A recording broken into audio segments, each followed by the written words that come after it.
ठीक है। नेक्स्ट हम लोग इसके बाद स्केलेटन के अंदर कंटिन्यू करते हैं कहाँ से, टाइप्स ऑफ जॉइंट्स के बारे में। तो ज़रा सामने देखिए जॉइंट्स। तो जॉइंट्स 3 तरह की होंगी। पहला होता है यहाँ पे फिक्स्ड जॉइंट, या फिर आप बोल सकते हो नॉन मूवेबल जॉइंट, और दूसरा स्लाइटली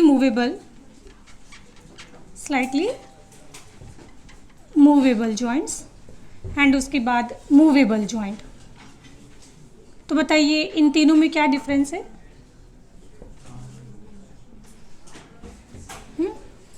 हमने किसके बेसिस पे, मूवमेंट के बेसिस पे, कि मूवमेंट कितना अलाउड है। या तो ज़ीरो मूवमेंट होगा तो फिक्स्ड हो गया जॉइंट्स, थोड़ा बहुत मूवमेंट अलाउड होगा तो स्लाइटली अलाउड होगा, और उसके बाद अगर फ्री मूवमेंट है ना, तो फ्री जॉइंट बोल सकते हो आप इसको, तो ये हो जाएगा मूवेबल जॉइंट, है ना।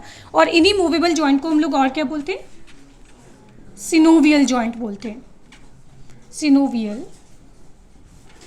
Synovial joint. अब इनको सिनोवियल क्यों बोला जाता है, जरा ध्यान से देखिए आप लोग।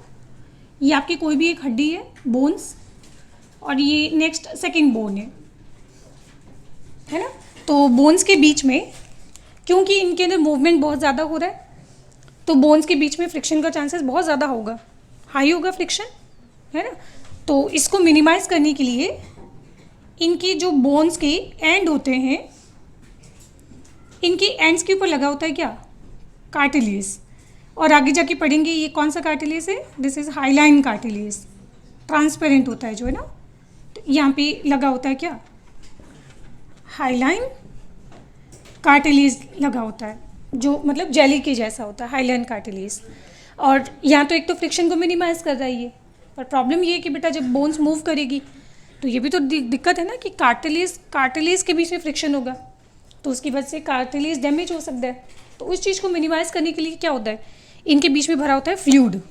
क्या भरा होगा, फ्लूइड। तो इसके ऊपर एक तो पहले लगा देते हैं मेम्ब्रेन, और इस मेम्ब्रेन के अंदर भर देते हैं यहाँ पे क्या, फ्लूइड। और जब तक ये फ्लूइड रहेगा तब तक कार्टिलेज भी कांटेक्ट में नहीं आएगा, है ना। तो इसमें फ्रिक्शन को मिनिमाइज करने के लिए एक तो इसमें कार्टिलेज होता है और दूसरा इसमें क्या होता है, फ्लूइड होता है। तो इस तरह के जो जॉइंट्स होते हैं इनको क्या बोलते हैं, सिनोवियल जॉइंट। क्योंकि ये सिनोवियल जॉइंट है तो इसमें भरा हुआ जो फ्लूइड होगा उसको बोलेंगे क्या, दिस इज सिनोवियल फ्लूइड। और इसके ऊपर जो मेम्ब्रेन होगी, इस मेम्ब्रेन को भी क्या बोला जाएगा, this is synovial membrane. Synovial membrane हो गया। कोई परेशानी इसमें नहीं। अच्छा, अब मुझे बताइए कि आपने फिक्स जॉइंट या फिर नॉन मूवेबल जॉइंट कहीं पढ़े हैं पहले? जब मैंने आपको स्कल पढ़ाया था तो फ्रंटल, पैराइटल और ऑसिपिटल, ये बोन्स कभी भी हिलती है क्या, नहीं ना। और अगर आपने इसमें बोन्स को अगर ध्यान से देखा होगा एनसीईआरटी में डायग्राम, तो इन बोन्स के बीच में यहाँ पे ऐसे ना जिगजैग लाइन बनाई होगी। बेसिकली इसके अंदर यहाँ पे प्रेजेंट होता है कार्टिलेज नहीं, कोलेजन फाइबर क्या प्रेजेंट होंगे यहाँ पे। एंड आप लोग जानते हो कि कोलेजन जो फाइबर होते हैं वो टेंसाइल स्ट्रेंथ ज़्यादा होती है ना, बहुत ही स्ट्रॉन्गेस्ट फाइबर की कैटेगरी में आते हैं। तो अगर स्ट्रॉन्ग है तो वो दोनों बोन्स को क्या करेगा, बड़ा स्ट्रॉन्गली ज्वाइन करेगा। आप जानते हो कि आप लोग है ना धड़ाम से जब गिर भी जाते हो, तो स्कल के अंदर कभी आपको सुना है कि बोन्स अलग हो गई, नहीं ना। तो आप इमेजिन कीजिए कि मतलब ये दोनों बोन्स को जो कितना टाइटली जोड़ रहा होगा कोलेजन फाइबर, है ना। सो ये क्योंकि इसमें फाइबर प्रेजेंट है ना, तो आप इनको फाइब्रस जॉइंट भी बोल सकते हो। फाइबर प्रेजेंट है तो फाइब्रस जॉइंट भी आप बोल सकते हो, जो फिक्स्ड या फिर नॉन मूवेबल की कैटेगरी में आते हैं। तो इसके बताओ एग्जाम्पल क्या क्या होंगे। एक तो आ जाएगा इन स्कल के अंदर, है ना, जो बोन होती है वो, और इसके अलावा ये आपको मिलेगा बिटवीन टीथ एंड, है ना। तो दांत जो है, आप खाना खाते हो या फिर कितना भी आप दांतों को मतलब करो, दांत बड़ी आसानी से बेटा अलग नहीं होते हैं, है ना। वो तो डेंटिस्ट की आत्मा ही जानती है कि वो दांत निकालने में उनको कितनी मेहनत लगती है। किसी ने अगर ये किसी का निकलवाया होगा या आपका दांत निकला होगा तो आपको पता है ये डेंटिस्ट कितनी मेहनत करता है उसमें, और ये काम तो फीमेल डॉक्टर तो मुझे नहीं लगता कर सकता है ना। उसमें पहले दांत के बहुत सारे टुकड़े किए जाते हैं एंड देन उनमें हर टुकड़े को पकड़ के खींचना पड़ता है, और खींचना में मतलब पूरा ताकत लगानी पड़ती है उसमें। रीज़न क्या, अगेन वहाँ पे फाइबर कौन से होते हैं, कोलेजन फाइबर। दिक्कत ये है कि ओल्डर एज में जाते जाते कोलेजन फाइबर की संख्या जो है वो कम होने लगती है, और फिर दांत जो है वो आराम से जबड़े से अलग हो जाते हैं। ठीक है, और सारे दांत बुढ़ापे के अंदर जाके गिर जाते हैं। या फिर बचपन में भी ऐसा हुआ था कि जब आपके दांत दूसरी बार आए थे तो जो पहले वाले जो दांत थे उनके कोलेजन फाइबर सारे टूट गए थे, और लास्ट में आपको याद है कि दांत को आप ऐसे ऐसे हिलाते थे, है ना, तो वो थोड़े बहुत जो कोलेजन फाइबर रह गए थे ना, बस वो उनके दम पे वो अटैच था उनके। जब वो लास्ट वाले कोलेजन फाइबर भी जब टूट जाएंगे तो फिर दांत जो है वो अलग हो जाएगा, है ना। और बाय द वे जबड़े और दांतों के बीच में जो जॉइंट होता है उसको बोलते क्या है, गॉम्फोसिस। क्या बोला जाएगा, गॉम्फोसिस जॉइंट बोला जाएगा। इतना क्लियर हो गया। तो ये कंप्लीट हो गया कौन सा, फाइब्रस जॉइंट। यहाँ पे आते हैं स्लाइटली मूवेबल, या फिर आप इनको बोलते हो कार्टिलेजिनस जॉइंट, जो आपकी बॉडी में एक ही जगह है, आपके सिलेबस में एक ही जगह है। कहाँ पे, अच्छा हाँ, 2 जगह हो गए ना, 2 जगह होते हैं। कहाँ पर है, प्यूबिक सिम्फाइसिस में, और इंटरवर्टिबल डिस्क नहीं पढ़ाई थी मैंने, है ना। तो जैसे मान लो कि ये वर्टिबल कॉलम है,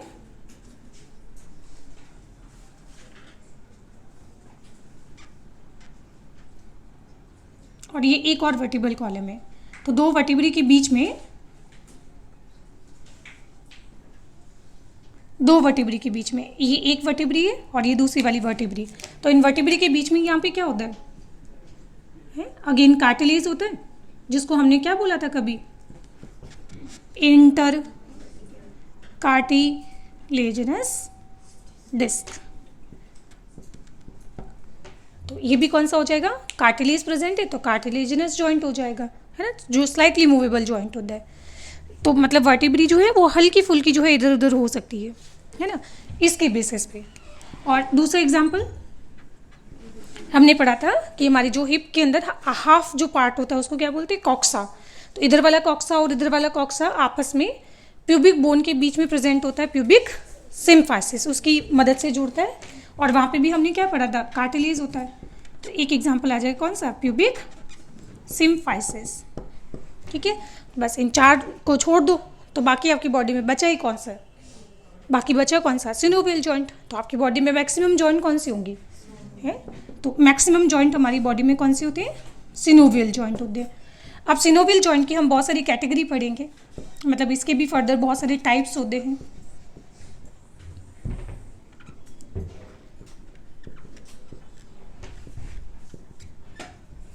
ठीक है, तो इसमें सबसे पहले आएगा है ना, बॉल एंड सॉकेट, या ऊपर से शुरू करते हैं, ज़्यादा आसान होगा सीक्वेंस के अंदर। स्कल के अंदर तो हो गया फिक्स जॉइंट, छोड़ो उसको और नीचे आ जाओ।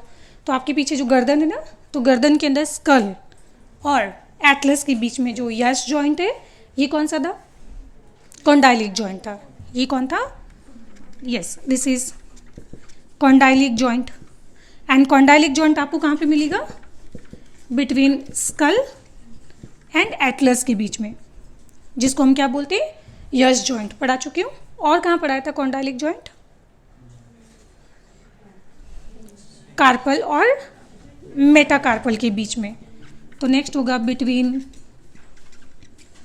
Carpal and metacarpal. लिखना नहीं बेटा, सामने दिखे, कार्पल एंड मेटाकार्पल। तो एक हो गया कॉन्डाइलिक जॉइंट। फिर एटलस और एक्सिस के बीच में ये वाला कौन सा जॉइंट होता है, pivot joint. By the way एक चीज़ मैं बताना भूल गई, जब किसी पर्सन को फांसी की सज़ा दी जाती है या जो लोग सुसाइड करते हैं, तो उस केस में क्या होता है कि पूरा भार जो है वो किसके ऊपर आ जाता है, स्कल के ऊपर। स्कल के ऊपर मतलब ये वाला जो पाइवोट जॉइंट होता है इसके ऊपर आ जाता है। तो उसमें आपने क्या पढ़ा था कि जो एटलस होता है वो तो रिंग जैसा स्ट्रक्चर होता है, रिंग जैसी बोन होती है।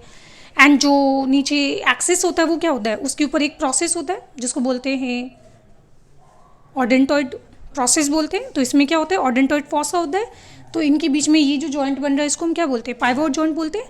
तो एक्चुअली जब पर्सन को फांसी की सजा दी जाती है, पूरा भार जो है एटलस और एक्सिस के बीच में, C1 C2 के बीच में जो है ना जॉइंट है उसके ऊपर आ जाता है। तो ये जॉइंट जो है वो टूट जाएगा, और इसके टूटने की वजह से अब देखना क्या होगा, ये ऐसे हो जाएगा। जॉइंट टूटने की वजह से ऑडेंटॉइड फॉसा जो है वो ब्रेन के अंदर घुस जाएगा, और ब्रेन के अंदर भी कहाँ पे, मेडुला ऑब्लांगेटा के अंदर।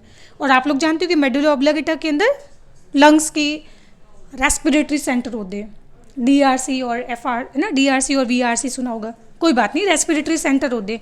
और सडनली जो है रेस्पिरेटरी सेंटर जो है वो ख़त्म हो जाएगा, डिग्रेड हो जाएगा, जिसकी वजह से लंग्स जो है उसमें ब्रीदिंग रुक जाएगी और फिर आदमी मर जाएगा। पर आदमी आपने देखा होगा शायद 5-7 मिनट के लिए तड़पता रहता है। देखो लंग्स तो इमिजिएटली ना बंद हो गए काम करना, पर आदमी 5-7 मिनट के लिए क्यों तड़पता है? हाँ, क्योंकि हमारी जो वेन्स होती है उस वेन्स के अंदर कभी भी बेटा ज़ीरो ऑक्सीजन नहीं होता है। उसमें हमने पढ़ा था ब्रीदिंग वाले चैप्टर के अंदर कि ऑक्सीजन का अमाउंट कितना होता है, 40 mmHg होता है वेन्स के अंदर, है ना, 40 mmHg। हाँ, तो 5-7 मिनट के लिए उसके भरोसे जिंदा है कि कहाँ पे, जो वेन्स के अंदर बची हुई ऑक्सीजन है उसके भरोसे। दैट्स वाई वो जो पर्सन है 5-7 मिनट के लिए तड़पता रहता है। ठीक है। हाँ, और जब तक वेन्स के अंदर जब तक ब्लड सारा ऑक्सीजन खत्म नहीं हो जाएगा तब तक वो तड़पता रहेगा। हाँ, जिस टाइम वेन्स के अंदर सारा ऑक्सीजन खत्म हो जाएगा, पूरा ज़ीरो हो जाएगा, देन उसके बाद में अब लंग्स तो काम नहीं कर रहे और उसकी डेथ हो जाएगी। तो फांसी लगाते वक्त एक्चुअल में क्या होता है, मैं फिर बता देती हूँ। जब भी किसी पर्सन को फांसी लगाई जाती है तो उसमें जो जॉइंट होता है C1 और C2 के बीच में, मीन्स एटलस और एक्सिस के बीच में जो पाइवोट जॉइंट होता है, ये पाइवोट जॉइंट जो है वो ब्रेक हो जाता है। और इसके ब्रेक होने से क्या होगा कि ये जो ऑडेंटोइड प्रोसेस होता है जो एक्सिस बोन का है वो मेडुला ऑब्लिगेटा के अंदर एंटर कर जाता है और मेडुला ऑब्लिगेटा को डैमेज कर देगा। तो मेडुला ऑब्लिगेटा के अंदर जो रेस्पिरेटरी सेंटर है वो बंद हो जाएगा, है ना, और उसके बंद हो जाने से क्या होगा, लंग्स काम करना बंद कर देते हैं और सडनली उस पर्सन की फिर डेथ हो जाती है। ठीक है। तो एक्चुअल में फांसी में ये वाले जॉइंट ब्रेक होते हैं। तो नेक्स्ट आ जाते हैं, नेक्स्ट कौन सा, तो पाइवोट जॉइंट मैंने कहाँ पढ़ाया था, एक तो हमने पढ़ा था C1 एंड C2 के बीच में, याद रख लोगे, एटलस और एक्सिस के बीच में, जिसको हम बोलते हैं नो जॉइंट, है ना। और दूसरा कहाँ पढ़ा था हमने, हाँ अभी अभी मैंने पढ़ाया था रेडियस एंड अल्ना के अंदर। ठीक है, तो ये दो जगह आपको मिलेंगे। ठीक है, नेक्स्ट और नीचे आ जाते हैं। तो गर्दन वाला पार्ट कंप्लीट हो गया। अब वर्टिबल कॉलम पे आ जाओ। तो वर्टिबल कॉलम के अंदर हमने पढ़ा था कि सुपीरियर जाइगोफाइसिस, इन्फीरियर जाइगोफाइसिस के साथ इस तरह से जॉइंट बनते हैं और इसको बोलते हैं क्या, ग्लाइडिंग जॉइंट। ग्लाइडिंग बोल दो, स्लाइडिंग बोल दो, एक ही बात है। तो दिस इज ग्लाइडिंग जॉइंट। तो ग्लाइडिंग जॉइंट कहाँ पे होंगे, बिटवीन जाइगोफाइसिस ऑफ वर्टिब्रल डिस्क। ठीक है, और कहाँ पे होंगे ग्लाइडिंग जॉइंट, हमने पढ़ा था रिस्ट के अंदर, मतलब बिटवीन कार्पल, है ना। और बाय द वे आपने बोला कि सबसे ज़्यादा कौन से होते हैं, सिनोवियल जॉइंट, और सिनोवियल जॉइंट में भी सबसे ज़्यादा जो जॉइंट है वो कौन से होते हैं, ग्लाइडिंग जॉइंट या फिर स्लाइडिंग जॉइंट हमारी बॉडी में सबसे ज़्यादा देखने को मिलते हैं। ठीक है, और भी जगह होते हैं बट हमारे सिलेबस में है नहीं तो फालतू नहीं पढ़ना है, क्योंकि जब समय बचे तो फिजिक्स और केमिस्ट्री पढ़े, है ना, बायोलॉजी में PhD नहीं करना है। चलो नेक्स्ट आ जाते हैं, स्लाइडिंग जॉइंट कंप्लीट हो गया। तो और चलते हाथों के ऊपर। तो हाथों में ये वाला कौन सा जॉइंट है, बॉल एंड सॉकेट जॉइंट हो गया। तो बॉल एंड सॉकेट जॉइंट आपने कहाँ कहाँ पढ़ा है, एक तो आपने पढ़ा है एल्बो और एक आपने पढ़ा है नी। मैं फिर से बता देती हूँ, एल्बो में कहाँ पे, रेडियस अल्ना दोनों आर्टिकुलेट होती है किसके साथ, ह्यूमरस के साथ, कॉन्डाइल्स होते हैं यहाँ पे, है ना। एंड सेम लाइक नी के अंदर हमने पढ़ा था। तो इसमें एग्जाम्पल आ जाएगा नी जॉइंट एंड दूसरा एल्बो जॉइंट। बस हो गया खत्म, एल्बो जॉइंट ये हो गया खत्म। अब यहाँ पे आ जाओ। अब नहीं, नी जॉइंट नहीं होगा, एल्बो ये तो हिंज जॉइंट होता है प्लीज़। तो इसमें आप बोलोगे कि क्या, बिटवीन स्केपुला की glenoid cavity and head of humerus, है ना। और दूसरा एसिटाबुलम कैविटी ऑफ कौन सा, pelvic girdle, between pelvic girdle and femur, head of femur के बीच में। तो ये वाला होगा बॉल एंड सॉकेट जॉइंट, ये वाला एंड दिस वन। ठीक है, अच्छा ये वाला जॉइंट कौन सा होगा, दिस इज हिंज जॉइंट। तो ये सारे टाइप में किसके पढ़ा रही हो, ये सारे हम सिनोवियल के टाइप पढ़ रहे हैं ना। और देख ही रहे हो सबसे ज़्यादा जॉइंट है भी कौन से, सिनोवियल जॉइंट ही है। अच्छा अब हिंज जॉइंट आपको कहाँ देखने को मिलेगा, ये मिलेगा एल्बो के अंदर एंड नी में। ठीक है, अच्छा इसके अलावा फिर क्या बचा, रिस्ट में तो क्या हो जाएगा, ग्लाइडिंग जॉइंट हो जाएगा, मेटाकार्पल छोड़ो। तो इसके बीच में यहाँ पे क्या था, मेटाकार्पल और फेलेंजेस के बीच में ये वाला कौन सा जॉइंट था, ये वाला कॉन्डाइलिक जॉइंट था, जो मैंने शायद लिख दिया होगा, है ना, कॉन्डाइलिक जॉइंट था।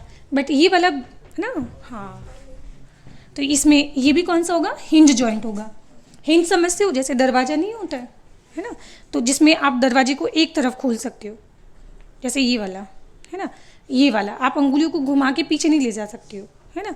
तो ये वाला, और क्या हो जाएगा, बिटवीन फैलिंजेस, बिटवीन फैलिंजेस। एक और होता है सैडल जॉइंट भी होता है, सैडल जॉइंट।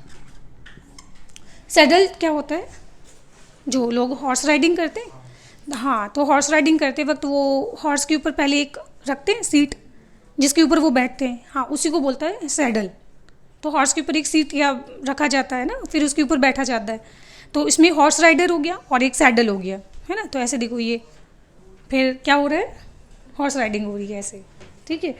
तो थंब, थंब मतलब क्या हो जाएगा, मेटाकार्पल और कार्पल ऑफ थंब। तो इनके बीच में ये वाला जो जॉइंट है, इसको क्या बोला जाएगा, this is saddle joint, just like horse riding लिख लेना इसमें, है ना। तो इसमें एग्जाम्पल अभी याद रखना, आपके सिलेबस में एक ही है, हालांकि ईयर में भी होता है, बट वो आपको नहीं पढ़ना है।